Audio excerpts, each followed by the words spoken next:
Hi there, it's David from Unframed Films. We're a media collective focusing around automotive and documentary work. And currently, I am sitting in the set of our most recent art film, The Art of the Machine. 4 years ago, I got this engine as the result of a project. The Art of the Machine is fundamentally a rebuild film about me building my engine. But more so, it is a showcase of mechanical beauty and a lot of little details that, in my opinion, get lost in almost every process. And if you're really deep into a subject matter, certain things for you become apparent.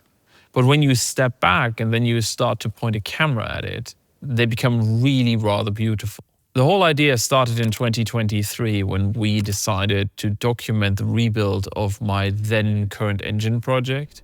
And that film has now racked up over 100,000 views on a really niche topic.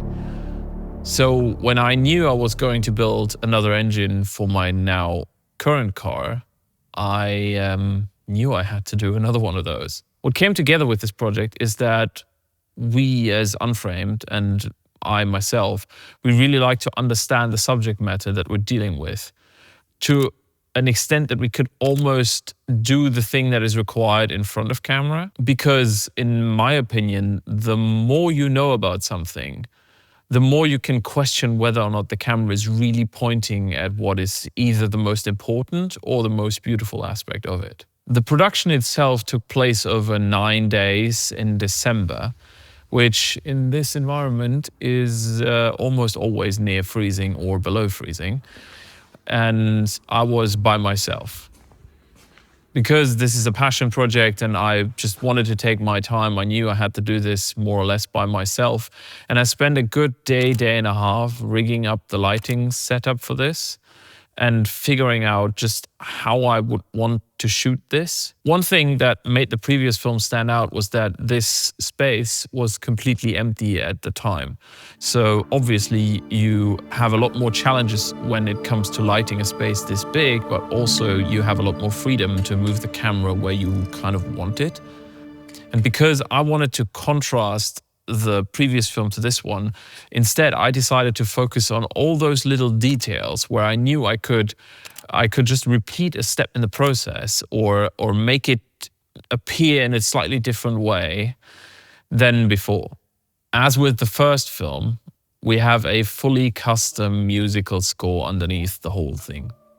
It's what we do for most projects is we rarely, if ever, use stock music. We compose everything in the studio in Cologne because you can just tailor it to what you want it to be. And with a piece like this where the fundamental function is art, it is to be beautiful, it is to be inspiring, it is to be showcasing something that not a lot of people see. So me and Phil, we got together and we started talking about how we could make it, what it could feel like, what kind of the direction is. And I like it when everybody does their best in what they're good at.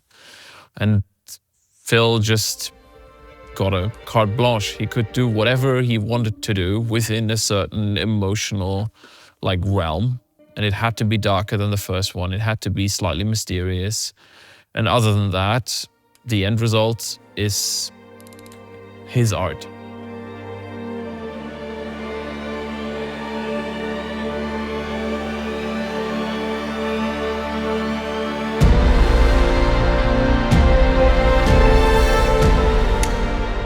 Anyway, the film is out there to see, and if you're here before you watch the film, I have questions, and now I hope I can take this car home. It's been a great day. Cheers.